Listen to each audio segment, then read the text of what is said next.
This is Romeo and Juliet by William Shakespeare. Persons represented: Aeschylus, Prince of Verona; Paris, a young nobleman, kinsman to the prince; Montague and Capulet, heads of two houses at variance with each other; an old man, uncle to Capulet; Romeo, son to Montague; Mercutio, kinsman to the prince and friend to Romeo; Benvolio, nephew to Montague and friend to Romeo; Tybalt, nephew to Lady Capulet; Friar Lawrence, a Franciscan; Friar John of the same order; Balthazar, servant to Romeo; Samson, servant to Capulet; Gregory, servant to Capulet; Peter, servant to Juliet's nurse; Abraham, servant to Montague; an apothecary, three musicians, a chorus, page to Paris, and another page, an officer; Lady Montague, wife to Montague; Lady Capulet, wife to Capulet; Juliet, daughter to Capulet; nurse to Juliet; citizens of Verona; several men and women, relations to both houses; maskers, guards, watchmen, and attendants. Scene, during the greater part of the play, in Verona, once in the fifth act at Mantua. The prologue. Enter chorus. Chorus. Two households, both alike in dignity, in fair Verona, where we lay our scene, from ancient grudge break to new mutiny, where civil blood makes civil hands unclean. From forth the fatal loins of these two foes, a pair of star-crossed lovers take their life, whose misadventured piteous overthrows doth with their death bury their parents' strife. The fearful passage of their death-marked love, and the continuance of their parents' rage, which but their children's end naught could remove, is now the 2 hours' traffic of our stage, the which, if you with patient ears attend, what here shall miss, our toil shall strive to mend. Act 1, Scene 1, a public place. Enter Samson and Gregory, armed with swords and bucklers. Samson: Gregory, on my word, we'll not carry coals. Gregory: No, for then we should be colliers. Samson: I mean, an we be in collar, we'll draw. Gregory: Aye, while you live, draw your neck out of the collar. Samson: I strike quickly, being moved. Gregory: But thou art not quickly moved to strike. Samson: A dog of the house of Montague moves me. Gregory: To move is to stir, and to be valiant is to stand. Therefore, if thou art moved, thou run'st away. Samson: A dog of that house shall move me to stand. I will take the wall of any man or maid of Montague's. Gregory: That shows thee a weak slave, for the weakest goes to the wall. Samson: True, and therefore women, being the weaker vessels, are ever thrust to the wall. Therefore I will push Montague's men from the wall, and thrust his maids to the wall. Gregory: The quarrel is between our masters, and us their men. 'Tis all one, I will show myself a tyrant. When I have fought with the men, I will be cruel with the maids. I will cut off their heads. Gregory: The heads of the maids? Samson: Aye, the heads of the maids, or their maidenheads. Take it in what sense thou wilt. Gregory: They must take it in sense that feel it. Samson: Me they shall feel while I am able to stand, and 'tis known I am a pretty piece of flesh. Gregory: 'Tis well thou art not fish. If thou hadst, thou hadst been poor. John: Draw thy tool, here comes two of the house of Montagues. Samson: My naked weapon is out. Quarrel, I will back thee. Gregory: How? Turn thy back and run? Samson: Fear me not. Gregory: No, marry, I fear thee. Samson: Let us take the law of our sides. Let them begin. Gregory: I will frown as I pass by, and let them take it as they list. Samson: Nay, as they dare. I will bite my thumb at them, which is disgrace to them if they bear it. Enter Abraham and Balthazar. Abraham: Do you bite your thumb at us, sir? Samson, I do bite my thumb, sir. Abraham, do you bite your thumb at us, sir? Samson, is the law of our side if I say aye? Gregory, no. Samson, no, sir, I do not bite my thumb at you, sir, but I bite my thumb, sir. Gregory, do you quarrel, sir? Abraham, quarrel, sir? No, sir. Samson, but if you do, sir, I am for you. I serve as good a man as you. Abraham, no better. Samson, well, sir. Gregory, say better. Here comes one of my master's kinsmen. Samson, yes, better, sir. Abraham, you lie. Samson, draw if you be men. Gregory, remember thy swashing blow. They fight. Enter Benvolio. Benvolio, part, fools, put up your swords, you know not what you do. Beats down their swords. Enter Tybalt. Tybalt, what art thou drawn among these heartless hinds? Turn thee, Benvolio, look upon thy death. Benvolio, I do but keep the peace. Put up thy sword, or manage it to part these men with me. Tybalt, what, drawn and talk of peace? I hate the word, as I hate hell, all Montagues, and thee. Have at thee, coward. They fight. Enter several of both houses, who join the fray. Then enter citizens with clubs. One citizen, clubs, bills, and partisans, strike, beat them down with the Capulets, down with the Montagues. Enter Capulet in his gown, and Lady Capulet. Capulet, what noise is this? Give me my long sword, ho! Lady Capulet, a crotch, why call you for a sword? Capulet, my sword, I say. Old Montague has come and flourishes his blade in spite of me. Enter Montague and his Lady Montague. Montague, thou villain Capulet, hold me not, let me go. Lady Montague, thou shalt not stir 1 foot to seek a foe. Enter Prince with attendants. Prince, rebellious subjects, enemies to peace, profaners of this neighbor-stained steel, will they not hear? What ho, you men, you beasts, that quench the fire of your pernicious rage with purple fountains issuing from your veins? On pain of torture from those bloody hands, throw your mistempered weapons to the ground, and hear the sentence of your moved prince. 3 civil brawls, bred of an airy word, by thee, old Capulet, and Montague have thrice disturbed the quiet of our streets, and made Verona's ancient citizens cast by their grave beseeming ornaments, to wield old partisans, in hands as old, cankered with peace, to part your cankered hate.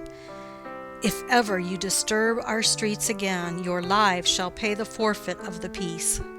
For this time all the rest depart away. You, Capulet, shall go along with me, and Montague, come you this afternoon, to know our further pleasure in this case, to old Freetown, our common judgment place. Once more, on pain of death, all men depart. Exit Prince and attendants, Capulet, Lady Capulet, Tybalt, citizens, and servants. Montague, who set this ancient quarrel new abroach? Speak, nephew, were you by when it began? Benvolio, here were the servants of your adversary and yours, close fighting ere I did approach. I drew to part them. In the instant came the fiery Tybalt with his sword prepared, which as he breathed defiance to my ears, he swung about his head and cut the winds, who, nothing hurt withal, hissed him in scorn. While we were interchanging thrusts and blows, came more, and fought on part and part, till the prince came, who parted either part. Lady Montague, oh, where is Romeo? Saw you him today? Right glad I am he was not at this fray. Benvolio, Madam, an hour before the worshipped sun peered forth the golden window of the east, a troubled mind drave me to walk abroad, where, underneath the grove of sycamore, that westward rooteth from the city's side, so early walking did I see your son. Towards him I made, but he was ware of me, and stole into the covert of the wood. I, measuring his affections by my own, that most are busied when they're most alone, pursued my humor, not pursuing his, and gladly shunned who gladly fled from me. Montague, Many a morning hath he there been seen, with tears augmenting the fresh morning's dew, adding to clouds more clouds with his deep sighs.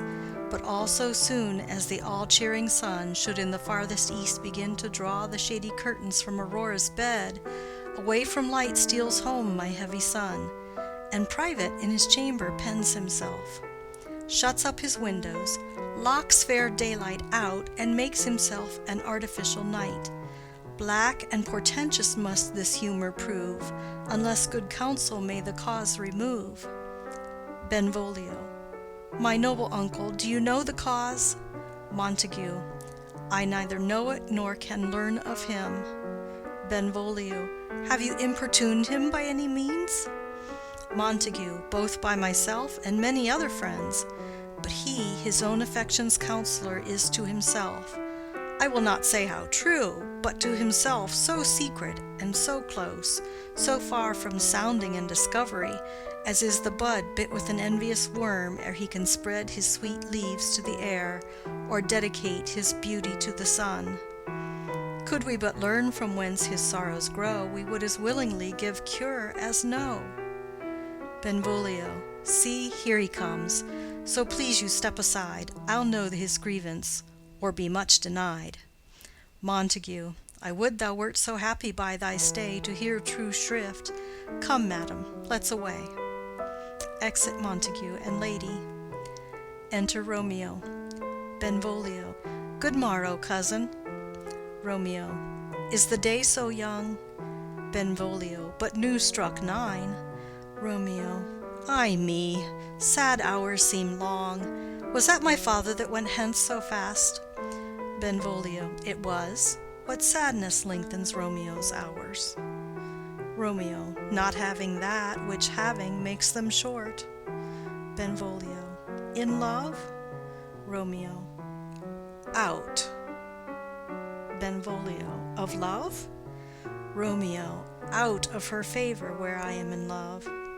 Benvolio. Alas, that love, so gentle in his view, should be so tyrannous and rough in proof. Romeo. Alas, that love, whose view is muffled still, should without eyes see pathways to his will. Where shall we dine? Oh me, what fray was here? Yet tell me not, for I have heard it all. Here's much to do with hate, but more with love. Why then, O brawling love, O loving hate, O anything of nothing first create, O heavy lightness, serious vanity, misshapen chaos of well-seeming forms, feather of lead, bright smoke, cold fire, sick health, still waking sleep that is not what it is. This love feel I, that feel no love in this. Dost thou not laugh? Benvolio. No, cause I rather weep. Romeo. Good heart at what? Benvolio. At thy good heart's oppression. Romeo. Why, such is love's transgression. Griefs of mine own lie heavy in my breast, which thou wilt propagate, to have it pressed with more of thine. This love that thou hast shown doth add more grief to too much of mine own. Love is a smoke raised with the fume of sighs, being purged, a fire sparkling in lovers' eyes, being vexed, a sea nourished with lovers' tears. What is it else? A madness most discreet, a choking gall and a preserving sweet. Farewell, my coz. Going. Benvolio. Soft, I will go along, and if you leave me so, you do me wrong. Romeo. Tut, I have lost myself. I am not here. This is not Romeo, he's some other where. Benvolio. Tell me in sadness, who is that you love? Romeo. What, shall I groan and tell thee? Benvolio. Groan? Why no, but sadly tell me who. Romeo. Bid a sick man in sadness make his will. Ah, word ill urged to one that is so ill. In sadness, cousin, I do love a woman. Benvolio. I aimed so near when I supposed you loved. Romeo. A right good markman, and she's fair I love. Benvolio, a right fair mark, fair coz, is soonest hit. Romeo, well, in that hit you miss. She'll not be hit with Cupid's arrow. She hath Dian's wit, and in strong proof of chastity well armed, from love's weak childish bow she lives unharmed. She will not stay the siege of loving terms, nor bide the encounter of assailing eyes, nor ope her lap to saint-seducing gold. Oh, she's rich in beauty, only poor that when she dies, with beauty dies her store. Benvolio, then she hath sworn that she will still live chaste? Romeo, she hath, and in that sparing makes huge waste. For beauty, starved with her severity, cuts beauty off from all posterity. She is too fair, too wise, wisely too fair, to merit bliss by making me despair. She hath forsworn to love, and in that vow do I live dead that live to tell it now. Benvolio, be ruled by me, forget to think of her. Romeo, oh, teach me how I should forget to think. Benvolio, by giving liberty unto thine eyes, examine other beauties. Romeo, 'tis the way to call hers exquisite in question more. These happy masks that kiss fair ladies' brows, being black, puts us in mind they hide the fair. He that is struck and blind cannot forget the precious treasure of his eyesight lost. Show me a mistress that is passing fair. What doth her beauty serve but as a note where I may read who passed that passing fair? Farewell, thou canst not teach me to forget. Benvolio, I'll pay that doctrine, or else die in debt. Exit. End of Scene 1. Scene 2. A street. Enter Capulet, Paris, and servant. Capulet. But Montague is bound as well as I, in penalty alike, and 'tis not hard, I think, for men so old as we to keep the peace. Paris. Of honorable reckoning are you both, and pity 'tis you lived at odds so long. But now, my lord, what say you to my suit? Capulet. But saying o'er what I have said before, my child is yet a stranger in the world. She hath not seen the change of 14 years. Let 2 more summers wither in their pride, ere we may think her ripe to be a bride. Paris. Younger than she our happy mothers made. Capulet. And too soon marred are those so early made. The earth hath swallowed all my hopes but she. She is the hopeful lady of my earth. But woo her, gentle Paris, get her heart. My will to her consent is but a part. And she agree, within her scope of choice lies my consent and fair according voice. This night I hold an old accustomed feast, whereto I have invited many a guest, such as I love. And you among the store, one more most welcome makes my number more. At my poor house look to behold this night, earth-treading stars that make dark heaven light. Such comfort as do lusty young men feel, when well-apparelled April on the heel of limping winter treads, even such delight among fresh female buds shall you this night inherit at my house. Hear all see, and like her most whose merit most shall be, which among view of many, mine being one, may stand in number, though in reckoning none. Come, go with me. Go, sirrah, trudge about through fair Verona, find those persons out whose names are written there, gives a paper, and to them say, my house and welcome on their pleasure stay. Exit Capulet and Paris. Servant. Find them out whose names are written here. It is written that the shoemaker should meddle with his yard, and the tailor with his last, the fisher with his pencil, and the painter with his nets. But I am sent to find those persons whose names are here writ, and can never find what names the writing person hath here writ. I must to the learned, in good time. Enter Benvolio and Romeo. Benvolio. Tut, man, one fire burns out another's burning, one pain is lessened by another's anguish. Turn giddy, and be holp by backward turning. One desperate grief cures with another's languish. Take thou some new infection to thy eye, and the rank poison of the old will die. Romeo, your plantain leaf is excellent for that.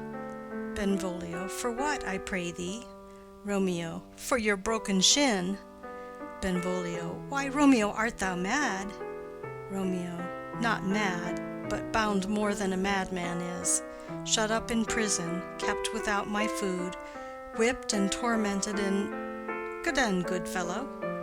Servant, God gie good end. I pray, sir, can you read? Romeo, I, mine own fortune in my misery. Servant, perhaps you have learned it without book, but I pray, can you read anything you see? Romeo, I, if I know the letters and the language. Servant, ye say honestly, rest you merry. Romeo, stay, fellow, I can read. Reads, Signor Martino and his wife and daughters, County Anselmo and his beauteous sisters, the lady widow of Vitruvio, Signor Placentio and his lovely nieces, Mercutio and his brother Valentine, mine uncle Capulet, his wife and daughters, my fair niece Rosaline, Livia, Signor Valentio and his cousin Tybalt, Lucio and the lively Helena. A fair assembly. Gives back the paper. Whither should they come? Servant, up. Romeo, whither? Servant, to supper, to our house. Romeo, whose house? Servant, my master's. Romeo, indeed, I should have asked you that before. Servant, now I'll tell you without asking. My master is the great rich Capulet, and if you be not of the house of Montagues, I pray, come and crush a cup of wine. Rest you merry. Exit. Benvolio. At this same ancient feast of Capulets sups the fair Rosaline, whom thou so lovest, with all the admired beauties of Verona. Go thither, and with unattainted eye compare her face with some that I shall show, and I will make thee think thy swan a crow. Romeo, when the devout religion of mine eye maintained such falsehood, then turned tears to fires, and these, who often drowned, could never die, transparent heretics, be burnt for liars. One fairer than my love? The all-seeing sun ne'er saw her match since first the world begun. Benvolio. Tut, you saw her fair, none else being by, herself poised with herself in either eye. But in that crystal scales let there be weighed your lady's love against some other maid, that I will show you shining at this feast, and she shall scant show well that now shows best. Romeo, I'll go along, no such sight to be shown, but to rejoice in splendor of mine own. Exit. Scene 3. Room in Capulet's house. Enter Lady Capulet and nurse. Lady Capulet. Nurse, where's my daughter? Call her forth to me. Nurse. By my maidenhead, at 12-year-old I bade her come. What, lamb? What, ladybird? God forbid! Where's this girl? What, Juliet? Enter Juliet. Juliet. How now, who calls? Nurse. Your mother. Juliet. Madam, I am here. What is your will? Lady Capulet. This is the matter. Nurse, give leave a while, we must talk in secret. Nurse, come back again. I have remembered me. Thou's hear our counsel. Thou knowest my daughter's of a pretty age. Nurse. Faith, I can tell her age unto an hour. Lady Capulet. She's not 14. Nurse. I'll lay 14 of my teeth, and yet to my teen be it spoken, I have but 4. She is not 14. How long is it now to Lammastide? Lady Capulet. A fortnight and odd days. Nurse. Even or odd, of all the days in the year, come Lammas Eve at night shall she be 14. Susan and she, God rest all Christian souls, were of an age. Well, Susan is with God. She was too good for me. But, as I said, on Lammas Eve at night shall she be 14. That shall she, Mary. I remember it well. 'Tis since the earthquake now 11 years, and she was weaned. I never shall forget it. Of all the days of the year, upon that day, for I had then laid wormwood to my dug, sitting in the sun under the dove-house wall, my lord and you were then at Mantua. Nay, I do bear a brain. But as I said, when it did taste the wormwood on the nipple of my dug, and felt it bitter, pretty fool, to see it tetchy and fall out with the dug. Shake, quoth the dove-house, 'twas no need, I trow, to bid me trudge. And since that time it is 11 years. For then she could stand alone. Nay, by the rood she could have run and waddled all about, for even the day before she broke her brow. And then my husband, God be with his soul, he was a merry man, took up the child. Yea, quoth he, dost thou fall upon thy face? Thou wilt fall backward when thou hast more wit. Wilt thou not, Jewel? And by my holidame, the pretty wretch left crying, and said, Aye. To see now how a jest shall come about, I warrant, and I should live 1,000 years, and never should forget it. Wilt thou not, Jewel? Quoth he. And pretty fool it stinted, and said, Aye. Lady Capulet. Enough of this. I pray thee hold thy peace. Nurse. Yes, madam. Yet I cannot choose but laugh to think it should leave crying and say, Aye. And yet I warrant it had upon its brow a bump as big as a young cockerel's stone, a parlous knock, and it cried bitterly. Yea, quoth my husband, fall'st upon thy face? Thou wilt fall backward when thou comest to age. Wilt thou not, Jewel? It stinted and said, Aye. Juliet. And stint thou too, I pray thee, nurse, say aye. Nurse. Peace, I have done. God mark thee to his grace.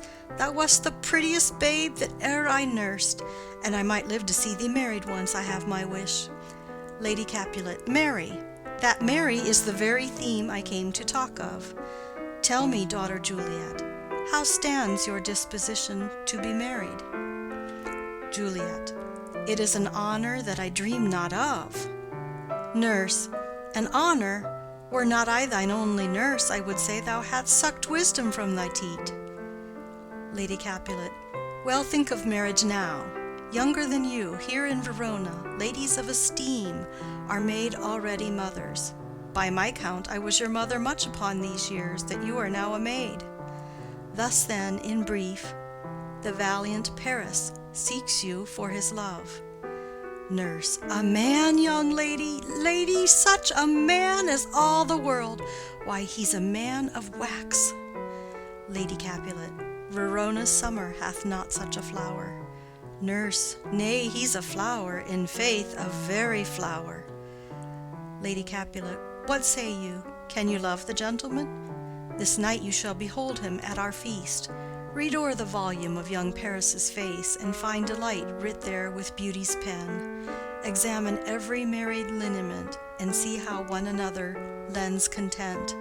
And what obscured in this fair volume lies, find written in the margent of his eyes. This precious book of love, this unbound lover, to beautify him, only lacks a cover. The fish lives in the sea, and 'tis much pride for fair without the fair within to hide. That book in many's eyes doth share the glory that in gold clasped locks in the golden story.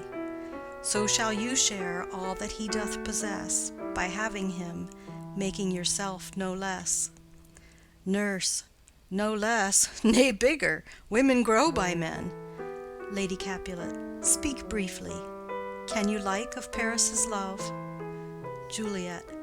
I'll look to like, if looking liking move, but no more deep will I endart mine eye than your consent gives strength to make it fly. Enter a servant. Servant. Madam, the guests are come, supper served up, you called, my young lady asked for, the nurse cursed in the pantry, and everything in extremity. I must hence to wait. I beseech you, follow straight. Lady Capulet. We follow thee. Exit servant. Juliet, the county stays. Nurse. Go, girl, seek happy nights to happy days. Exit. Scene 4. A street. Enter Romeo, Mercutio, Benvolio, with 5 or 6 maskers, torch-bearers, and others. Romeo. What, shall this speech be spoke for our excuse, or shall we on without apology? Benvolio, the date is out of such prolixity. We'll have no Cupid hoodwinked with a scarf, bearing a Tartar's painted bow of lath, scaring the ladies like a crow-keeper, nor no without-book prologue, faintly spoke after the prompter, for our entrance. But let them measure us by what they will, and we'll measure them a measure and be gone. Romeo, give me a torch. I am not for this ambling. Being but heavy, I'll bear the light. Mercutio, nay, gentle Romeo, we must have you dance. Romeo, not I, believe me. You have dancing shoes with nimble soles. I have a soul of lead, so stakes me to the ground I cannot move. Mercutio, you are a lover. Borrow Cupid's wings and soar with them above a common bound. Romeo, I am too sore and pierced with his shaft to soar with his light feathers, and so bound I cannot bound a pitch above dull woe. Under love's heavy burden do I sink. Mercutio, and to sink in it should you burden love, too great oppression for a tender thing. Romeo, is love a tender thing? It is too rough, too rude, too boisterous, and it pricks like thorn. Mercutio, if love be rough with you, be rough with love. Prick love for pricking, and you beat love down. Give me a case to put my visage in, putting on a mask. A vizard for a vizard. What care I what curious eye doth quote deformities? Here are the beetle brows, shall blush for me.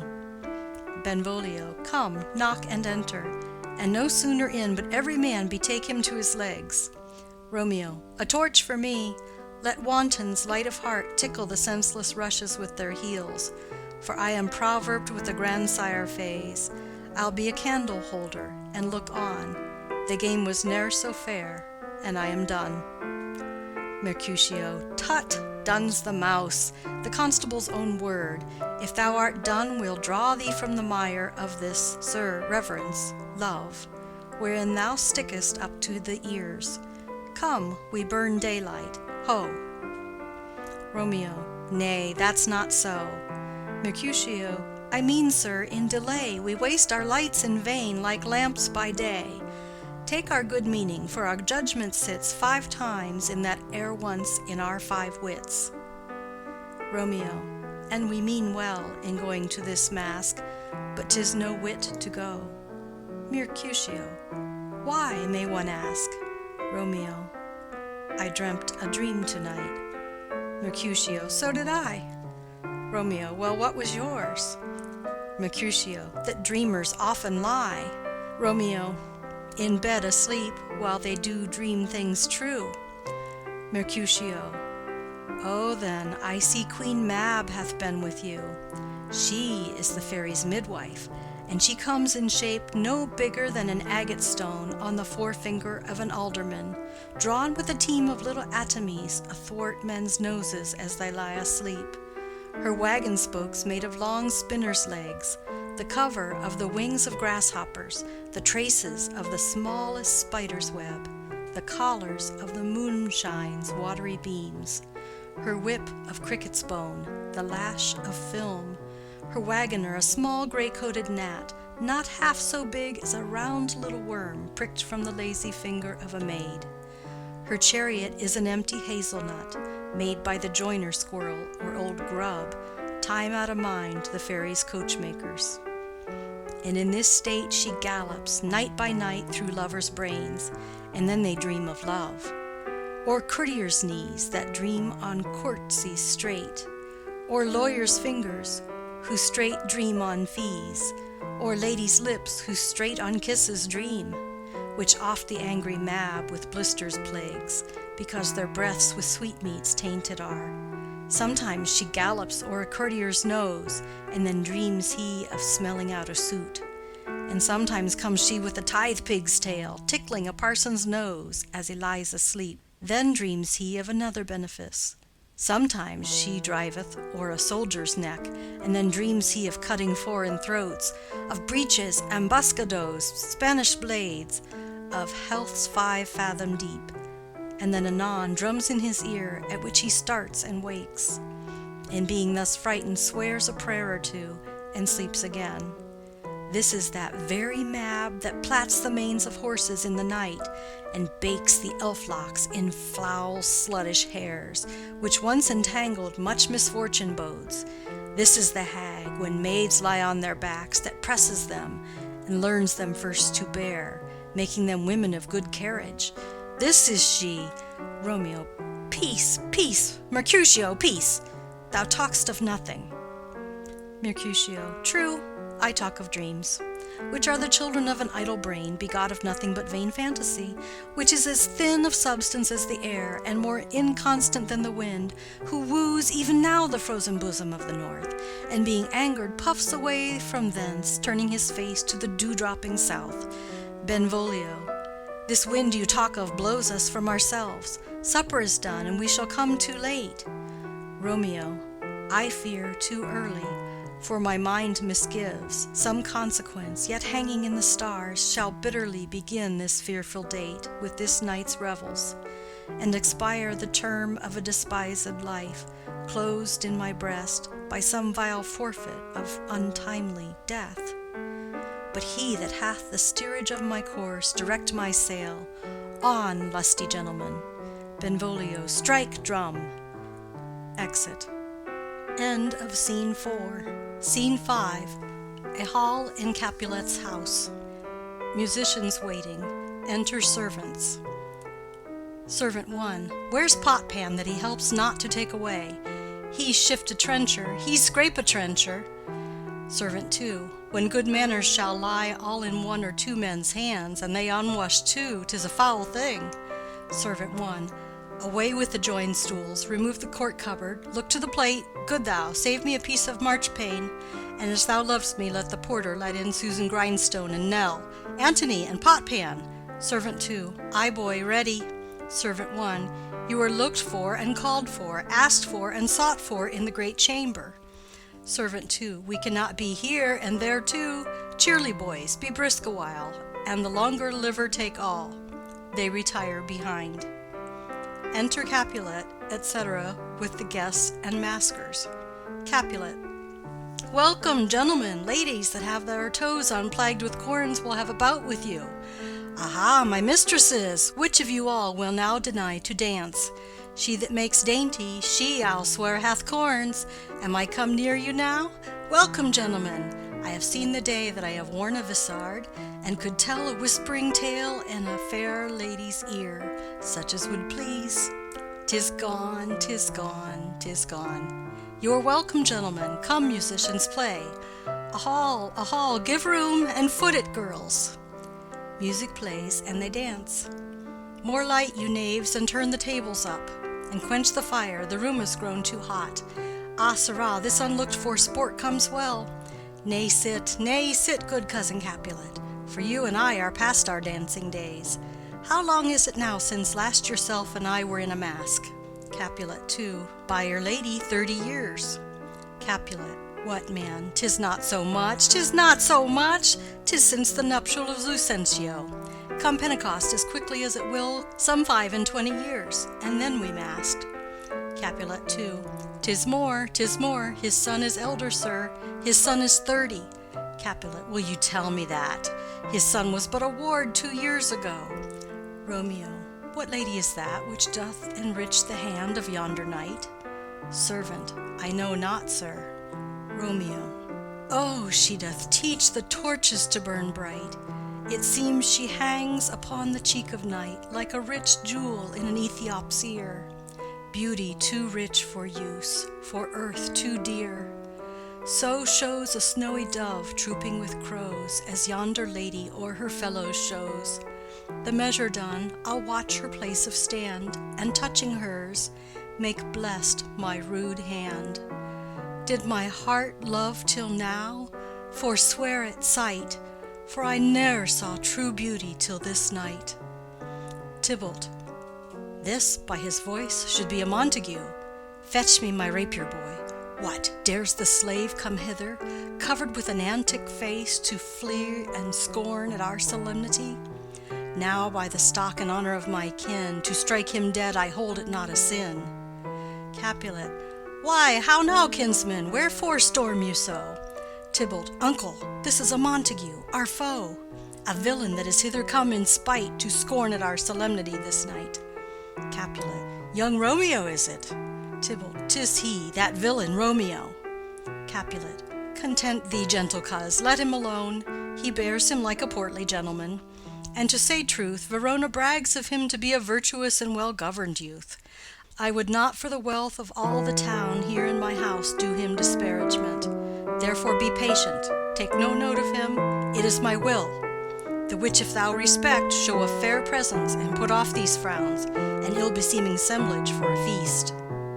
Tybalt, it fits when such a villain is a guest. I'll not endure him. Capulet, he shall be endured. What, goodman boy, I say he shall. Go to. Am I the master here, or you? Go to. You'll not endure him, God shall mend my soul. You'll make a mutiny among my guests. You'll set a cock-a-hoop. You'll be the man. Tybalt, why, uncle, 'tis a shame. Capulet, go to, you are a saucy boy.